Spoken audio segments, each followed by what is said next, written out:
오늘 함께 말씀 보겠습니다. 하나님 말씀 누가복음 5장 1절에서 11절 말씀 보겠습니다.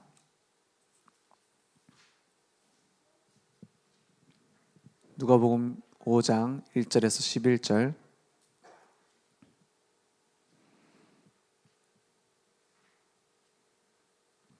제가 한 절 여러분이 한 절 교독하겠습니다. 무리가 몰려와서 하나님의 말씀을 들을새 예수는 게네사렛 호숫가에 서서 호숫가에 배 두 척이 있는 것을 보시니 어부들은 배에서 나와서 그물을 씻는지라.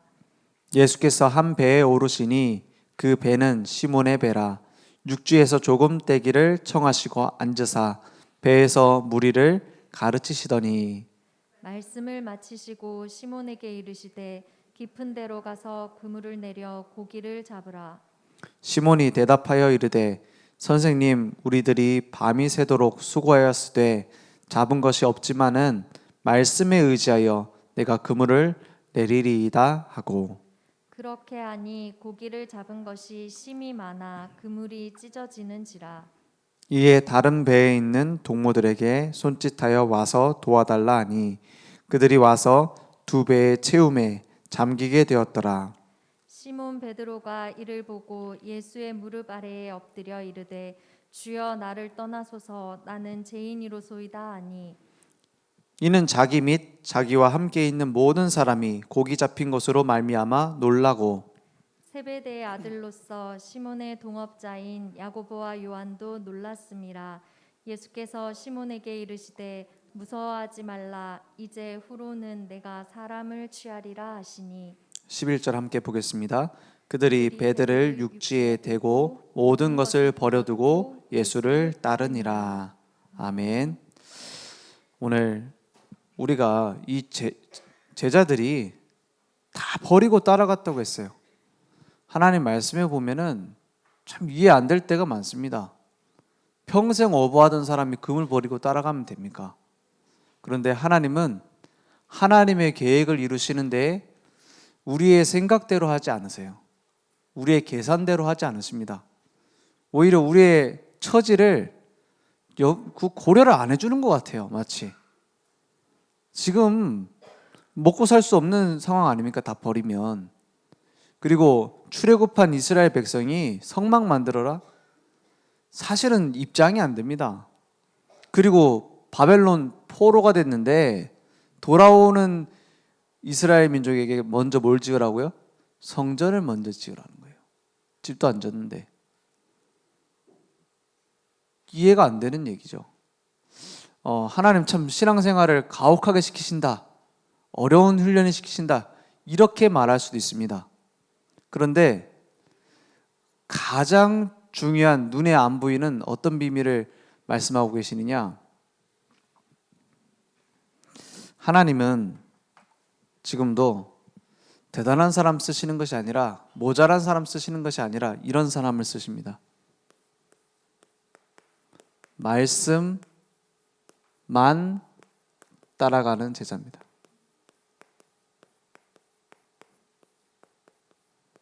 이게 하나님의 기준입니다.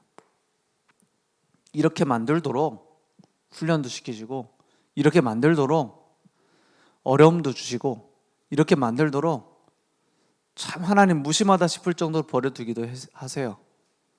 이렇게 만들도록 안 되던 문제를 해결해 주시기도 하고 이렇게 만들도록 오래된 문제를 계속 끄집어내갖고 그 상처를 터뜨리기도 하고요. 그게 하나님 하시는 방법입니다. 중요한 건 뭐냐? 그 모든 과정을 통해서 이렇게 만들도록 하시려는 거예요. 이게 훈련입니다. 말씀만 따라가는 제자로. 그래서 우리는 어디에 어떤 말씀 가운데 서야 되느냐? 그 말씀의 기준을 우리가 어디서 잡아야 되느냐? 이 하나님의 말씀이 이 말씀 자체로 능력이 있어요. 하나님의 말씀 자체로 능력이 있기 때문에 우리는 어떻게 하면 되냐? 듣고 읽고 지키면 하나님의 말씀이 성취되는 걸 볼 수 있습니다. 그죠? 그래서 말씀을 읽는 자, 듣는 자, 지키는 자는 복이 있다 하잖아요. 왜요? 이 말씀 안에 하나님이 하시는 방법이 다 들었으니까요. 그래서 우리 렘넌트들하고도 한 번씩 얘기를 해요. 야, 너 하나님 얼굴 본 사람 있냐 혹시? 그러면 장난친다고 본 사람이 있대 자기. 자기 하나님 어떻게 생겼냐 막 수염이 이렇게 났고 막 이렇게 얘기해요. 그거는 다 가짜다. 하나님 눈에 안 보이는 영이시다. 하나님은 영이시니 신령과 진정으로 진리와 진리 그리스도죠. 진리 성령과 진리로, 그러니까 성령으로 그리스도로 예배드릴지니라 이렇게 돼 있어요. 영이시니까. 이거 어디서 하신 말씀인지 아세요? 우리 막 여기 예배 주보나 이런 데다 다 많이 붙여놓잖아요. 하나님은 영이시니 예배하는 자가 신령과 진정으로. 이게 언제 얘기하신 거냐? 예수님이 현장 갔을 때 하신 얘기. 어떤 현장이요? 요한복음 4장의 수가성 현장에 갔을 때. 수가성에 술동네입니다. 술동네인데 거기가 가고 사마리아 술동네, 유대인들은 절대 가지 않는 그 거리, 거기에 예수님이 가셨어요. 가셔서 누굴 만나요? 그 술동네라고 하면은 뭐 지금 뭐 완전 심각한 데 아닙니까? 이름이 술동네인데 그 안에서도 다른 사람들 피해 다니는, 나중에 알고 보니까 남편이 5이나 있었던 그 여자한테 가서 얘기를 하시는데, 예수님이 얘기하시는 그 얘기를 들어보니 유대인이라, 그리고 선지자라, 그리고 자기 얘기를 다 알고 있네. 남편이 5인데 지금 있는 것도 네가 아니다 하는 얘기를 알고 계시네. 그래가지고 이 여자가 하는 얘기가 뭐냐? 그 당신네들 유대인들은 저 예배드리는 장소가 예루살렘 한 군데라고 하던데 그 예배 장소는 어떤 곳입니까? 막 이렇게 물어보잖아요. 그때 예수님이 하신 말씀이에요. 뭐라고요? 하나님은 영이시니 신령과 진정으로 예배하라고 했어요. 그게 무슨 말입니까? 성전에 오고 안 오고가 아니라 이 말씀이 나를 이끌어가는, 말씀 중에서도 뭐요? 그리스도가 나를 이끌고 가는 삶 자체가 예배입니다. 그죠? 그래서 성전이 중요한 겁니다. 그죠? 이 말씀을 그냥 나에게 도움을 주는 말씀, 교훈이 되는 말씀, 내게 위로가 되는 말씀으로 받으라고 말씀하지 않고 나에게 명령으로 주셨어요. 그런데 이 명령은 그냥 명령이 아닙니다. 네가 무언가를 하라는 행위 명령이 아니라 네가 뭔가를 이뤄내야지, 성취해야지 네가 받는 명령이 아니라 그 안에 뭐가 있어요? 약속이 들어있는 명령입니다. 그 안에 핵심은 뭐냐? 약속이 들어있는 명령이에요. 그래서 요단강으로 가서 발을 어떻게 해요? 담거라는 거예요. 사실 홍해는 갈라놓고 건너라고 했거든요. 훈련 안 됐을 때, 말씀 훈련이 안 됐을 때 어떻게 했어요? 모세한테 모세 네가 가가지고 갈라라 아닙니다. 그러니까는 너희는 가만히 있어서 오늘 여호와께서 하나님께서 하시는 구원을 보라 하니까는 이제 물이 쫙 갈라지고 건너가잖아요. 요단강은 다르게 건너갑니다. 어떻게 건너가죠? 언약 궤를 맨 제사장의 발이 물에 들어가려고 할 때가 아니에요. 잠길 때 그랬어요. 잠길 때. 잠기는 그 순간까지 안 갈라져. 그 무슨 말이죠? 그게 약속이 있는 명령입니다. 그걸 우리에게 언약으로 이루시는 거예요. 그래서 믿고 가면, 그죠? 그걸 보고 이제 뭐라고 합니까? 말씀 실현이라고 하잖아요. 반드시 이루어지게 되어 있습니다. 근데 이 말씀하고 실제 나의 삶이 있잖아요. 이 삶이 곧 뭐냐면 나거든요. 나 홀로 있을 때를 말합니다. 내 진정한 나를 말합니다. 근데 그것하고 안 맞을 수 있어요. 그죠? 어느 정도는 이 말씀을 받았는데 내가 위로받는다라는 말은 약간 이게 겹치는 게 있단 말이거든요. 말씀을 듣는데 내가 뭐 찔린다. 그러면 그게 이제 겹치는 부분이 있다는 거거든요. 아유, 말씀이 나를 깐다. 그 부분이 이제 여기 겹치는 거란 말이에요. 아유, 목사님 내 사정을 알고 내가 했던 말 들으시고 나한테 뭐라고 하시는구나. 그게 이 겹치는 부분이란 말이에요. 그죠? 그게 응답의 중요한 시작입니다. 그죠? 이 나랑 아무 상관없다라고 생각하고 있는 게 지금 그 전 세계 교회입니다. 젊은이들이 다 그렇게 되고 있어요. 그걸 보고 우리는 이렇게 부르죠. 썬데이 크리스찬이라고. 말씀은 말씀이고 나는 나라. 어쩌다가 위로되고 이제 어쩌다가 좀 뭐가 되면 참 은혜 받았다 하고, 이게 내 기분이 별로 안 좋으면 막 찌르면 교회 안 나가고 그런 식으로 딱 살고 있잖아요. 그게 썬데이 크리스찬 아닙니까? 썬데이 크리스찬 무슨 말이에요? 6일 동안은 크리스찬이 아니라, 그러니까 뭐예요? 액세서리로 그냥 교회 가는 거. 이 부분이 중요한 응답입니다. 맞죠? 하나님의 말씀이 나의 삶과 이렇게 정확하게 맞구나, 이래 돼야 되거든요. 그리고 이게 또 그렇습니다. 현장에 성취되어져야 돼요. 현장이라면 저기 어디 아프리카 오세아니아 이런 데를 말하는 게 아니거든요. 우리가 가는 곳 말이에요. 가는 곳. 우리가 살고 있는 바운더리. 맞죠? 그게 현장 아닙니까? 내 가정, 내 직장, 옆 동네, 우리 동네, 그게 다 우리 현장이란 말이에요.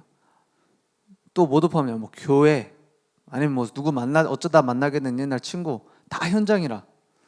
근데 이 현장하고 나하고 안 맞을 때 많아요. 진짜 우리 회사 나랑 안 맞네 이러잖아요. 그게 뭡니까? 그만큼 나랑 안 맞는 거예요. 저 사람은 우리 조직 생활이 안 맞아. 너무 튀어. 이런 식으로 얘기하잖아요.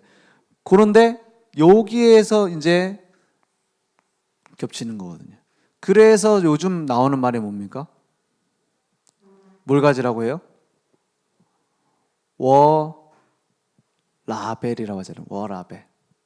저는 워라벨이 무슨 어디 붙어있는 라벨인가 했는데, 워크하고 라이프하고 밸런스를 맞춰야 된다는 거예요. 그러니까 요거하고 내 혼자 있는 시간도 가져야 된다. 막 운동도 하고 뭐 퇴근 제대로 하고 뭐 네 취미 생활도 하고 이래란 말이죠. 근데 이게 겹치는 만큼 우리는 사실은 어떻게 되죠? 먹고 사는 거거든요, 사실. 요 겹치는 만큼. 요 겹치는 만큼 우리가 어떻게 돼요? 생활을 해 나가고 있단 말이에요. 우리 현장에서 내가 삶이 딱 들어가 가지고 뭔가를 일을 하고 내가 뭔가 이루어내고 이렇게 하고 있단 말이에요. 근데 이 부분들이 이미 있는데 우리는 자꾸 어떻게 하고 있느냐? 점점 가면 갈수록 이런 부분들을 안 보고 이런 부분들은 어렵다고 생각해요. 이미 와 있는 부분들은 어렵다고 생각하고 자꾸 어디로 가냐? 여기로 딱 기어 들어갑니다. 맞죠? 그러니까는 회사도 가기 싫고, 회사 물론 가기 싫겠죠. 싫습니다. 일을 해야 되니까. 그죠? 그리고 뭐 사실은 교회도 억지로는 사람 너무 많고, 그리고 말씀 나랑 안 맞고, 이런 삶 속에 계속 들어가면 어떻게 됩니까? 지금 이렇게 되기에 가장 좋은 시간표가 언제냐? 지금입니다. 그죠? 온라인으로 예배드린다. 통계적으로 뭐 11%? 그 정도밖에 은혜를 못 받는다고. 좀 그걸 보면서 지금 우리 교회 예배가 그래도 새벽 기도까지 하면은 몇 번이죠? 새벽 기도까지 하면은 평일날 7번이 있어요. 평일날 7번이 있고 주일날 3번이 있어요. 그러면 총 몇 번? 10번이잖아요. 그 중에 하나 정도는 오도록 해야 되는 거 아니냐, 이런 생각이 들어요. 아니면 순번제를 정해가지고 올 수 있도록 해야 되나? 근데 사실 새벽 기도는 다 와도 되거든요. 오고 싶으면 다 와도 돼. 거의 많이 빈자리 많습니다. 왜 그러냐? 주일날 꼬박꼬박 일주일에 한 번이라도 온다면 그래 다행이에요. 근데 그게 지금 안 되다 보니까는 자꾸 어떠죠? 나도 모르게 무감각해져 버려요. 무감각해져. 우리 온라인으로 줌으로 이렇게 하잖아요. 한계점이 분명히 있어요. 딱 은혜 받고자 하는 제자 어떤 말씀 따라가는 자세가 돼 있으면은 괜찮습니다. 그죠? 근데 막 새가족이라든지 불신자 이제 복음 들으려고 한다든지 이럴 때면 온라인으로 해가지고 하기가 힘들더라고요. 그래서 지금 생각하고 있는 게 새가족이나 불신자가 있으면 내가 다락방을 가야 될까 지금 생각하고 있어요. 왜냐면 지금 거의 여기에 꽂혀 사는데 말씀 뭐 30분 뭐 한다고 들립니까? 안 들리거든요.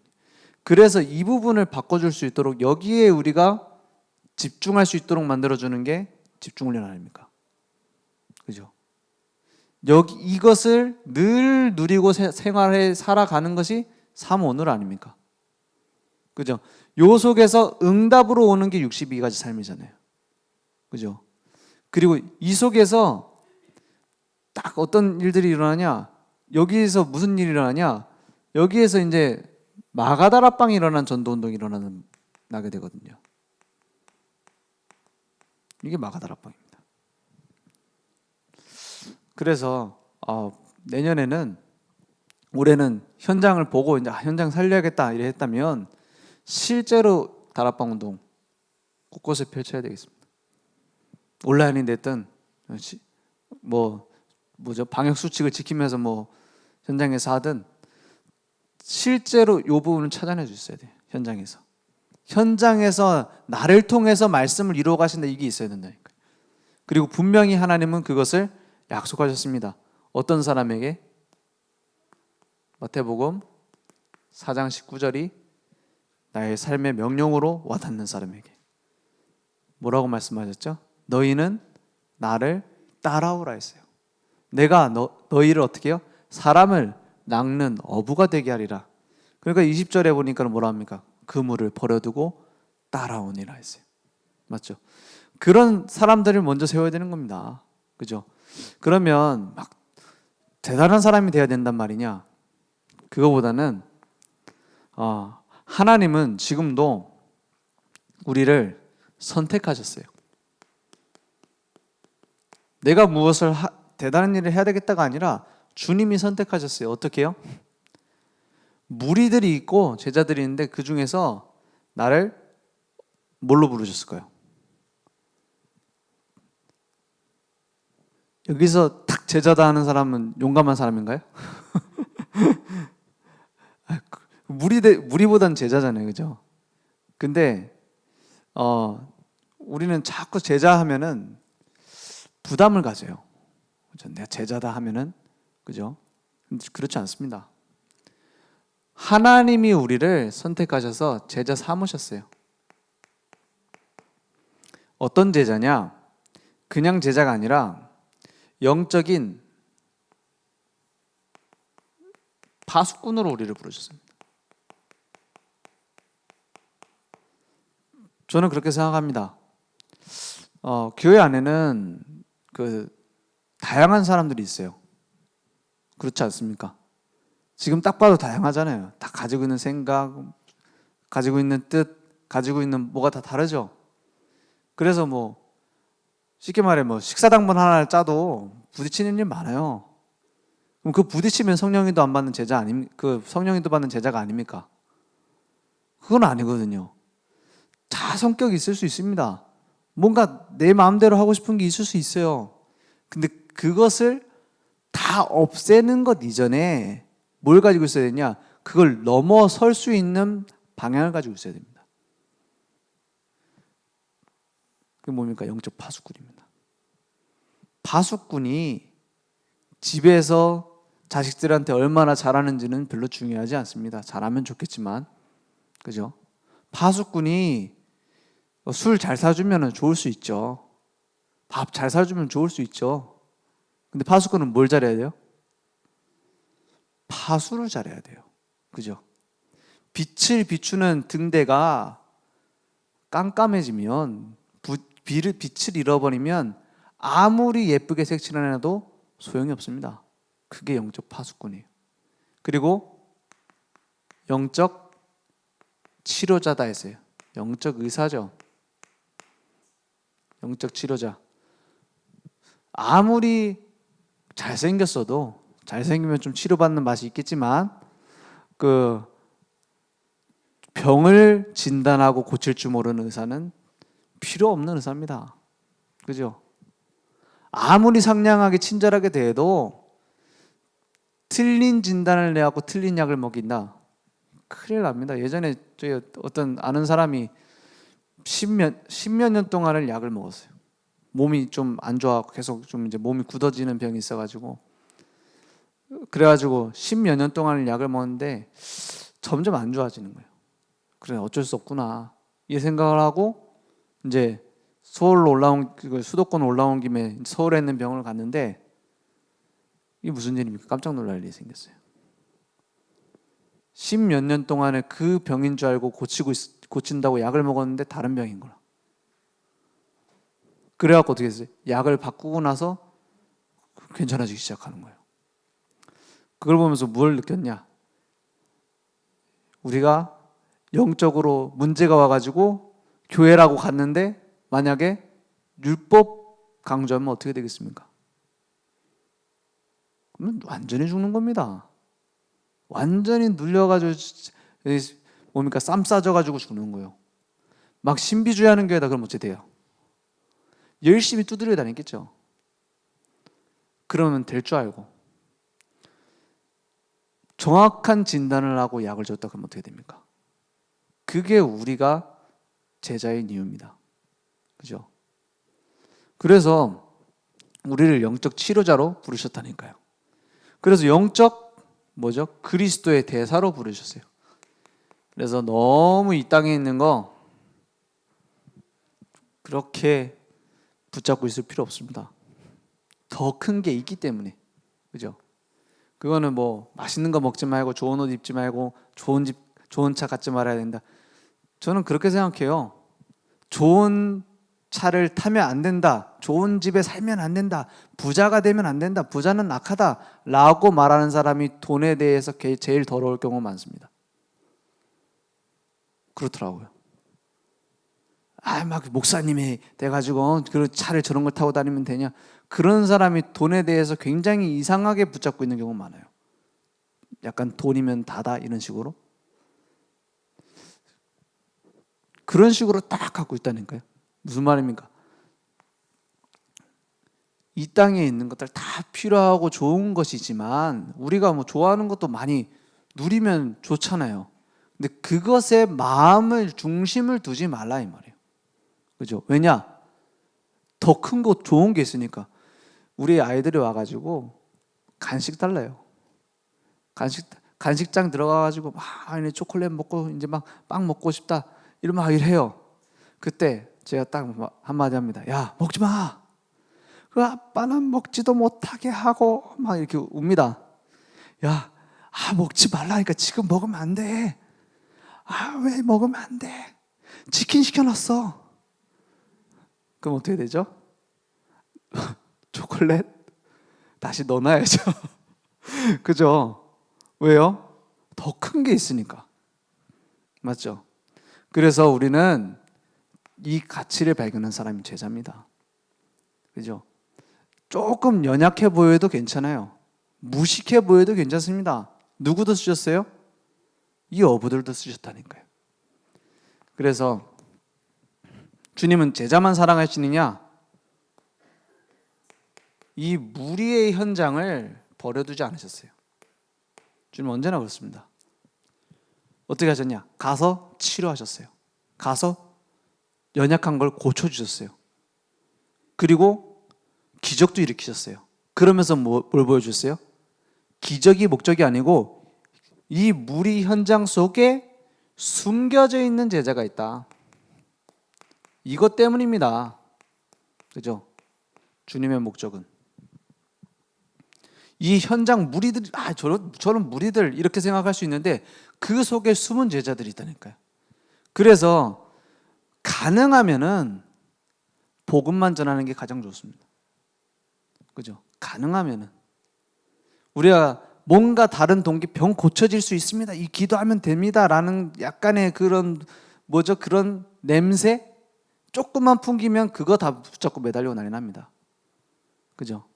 이 예수 믿으면 뭔가 복 받고 예수 믿으면 뭔가 부자 될 수 있습니다. 빚진 거 해결할 수 있습니다라는 냄새가 조금만 풍기기 시작하면은 그거 맡으려고 옵니다. 그죠?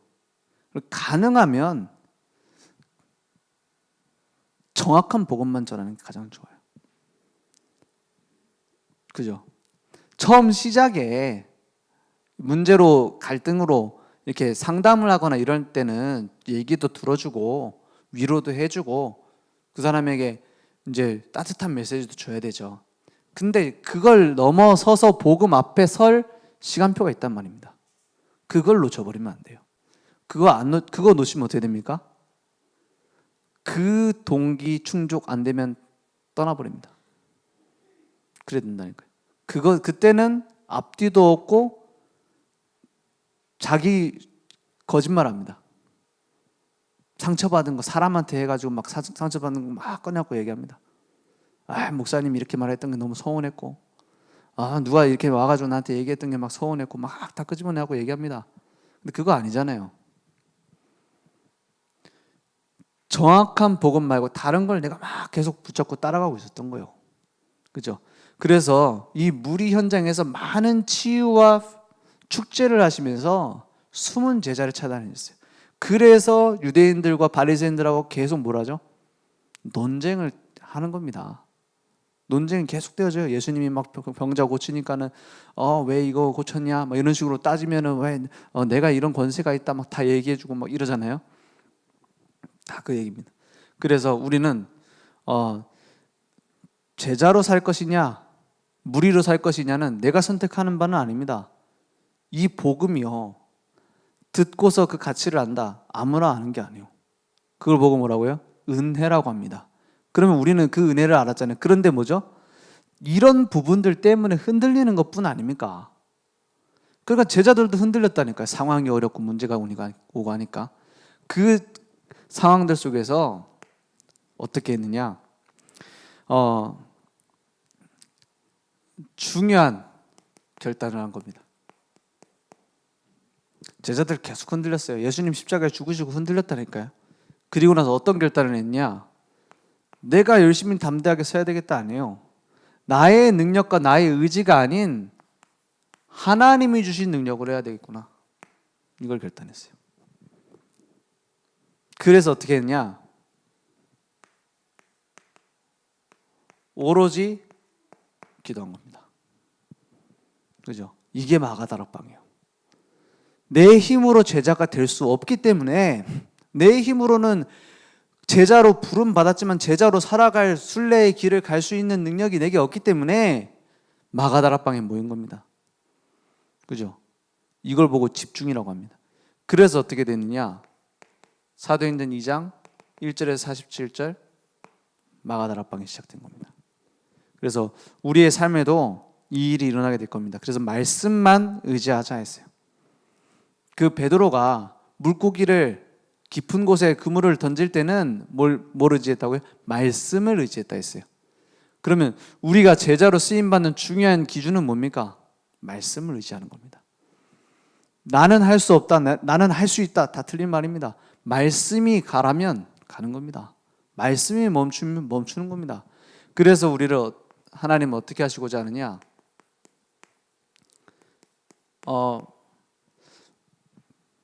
이제 요 말씀이 나의 삶과 나의 현장과 맞아지는 응답이 오기 시작하면 중요한 답이 나옵니다. 뭐냐? 가장 중요한 가치 하나님이 나와 함께 하시는 것을 확인할 수 있습니다. 이 함께라는 것이 그냥 단어로 부딪히는 게 아니라 하나님이 이렇게 살아 계셔서 이렇게 만들어 가시는구나 보여야 돼요. 이것이 확인된단 말입니다. 예레미야 33장 1절에서 3절에 시위대들이 아직 갇혀있을 때예요. 예레미야 왜 갇혀있죠? 하나님의 말씀 전했다고. 그러니까 한계 왔잖아요. 근데 그때 뭐가 임합니까? 두 번째, 하나님의 말씀이 임하니라 했어요. 1절에. 2절에 보니까 뭐라고 말씀하세요? 하나님의 말씀입니다. 일을 행하시는 여호와, 그것을 어떻게 해요? 만들며 성취하시는 여호와, 지어서 성취한다고 하셨죠. 그의 이름을 여호와라 하는 이가 이와 같이 이르시도다 했어요. 스스로 있는 자. 3절에 뭐라고 되어 있죠? 너는 내게 부르짖으라. 내가 내게 응답하겠고 네가 알지 못하는 크고 은밀한 일을 내게 보이라. 우리가 계산하고 있는 그 계산을 넘어서서 하나님의 계획을 현장에 성취하시겠다는 거예요. 그죠? 그래서 그것을 볼 때 우리는 하나님이 함께 하시는구나 보게 되는 겁니다. 우리는 안 될 거라고 생각했는데 하나님은 그렇게 하세요. 그리고 무엇을 이루어 가시느냐? 나를 통해서 전도도 하며 했어요. 전도에 대한 오해를 완전히 깨야 됩니다. 우리는 전도를 자꾸 어떻게 생각하느냐? 뭔가 내가 가갖고 막 하는 전도지 주고 뭔가 교회 오라고 하는 그런 행위로 자꾸 봐요. 근데 전도가 성경에 계속 말하는 전도가 뭡니까? 이 함께하는 누림 자체가 전도요. 그죠? 그리고 누림의 결과로 오는 것도 전도요. 그죠? 전도 스케줄을 자꾸 딱 모든 사람들을 보고 만나고 하는데 하나님의 작품이 보이는 거예요. 그래서 전도를 디자인한다잖아요. 그리고 하나님이 이루어 가시는 거 보니까 하나님이 함께 하시는구나 다시 확인하고요. 그래야 됩니다. 그리고 주님의 권세를 확인하게 되는 겁니다. 오늘 이것을 보게 되면 항상 기뻐할 수 있습니다. 쉬지 않고 기도할 수 있습니까? 그럼 계속 중얼중얼한단 말입니까? 우리의 중심과 우리의 마음의 상태가 함께 함을 누리는 상태가 되었다 이 말입니다. 그죠? 범사에 감사하고 막 내가 돌불이 걸려서 넘어져도 감사해라 이런 말이라기보다는 하나님이 지금도 나를 싸서 등에 매서 끌고 하나님이 원하시는 계획을 이루러 가시는 것을 보고 있다 이 말입니다. 그걸로 감사한 거예요. 오늘 중요한 말씀만 의지하는 참된 기도가 우리에게 회복되기 원합니다.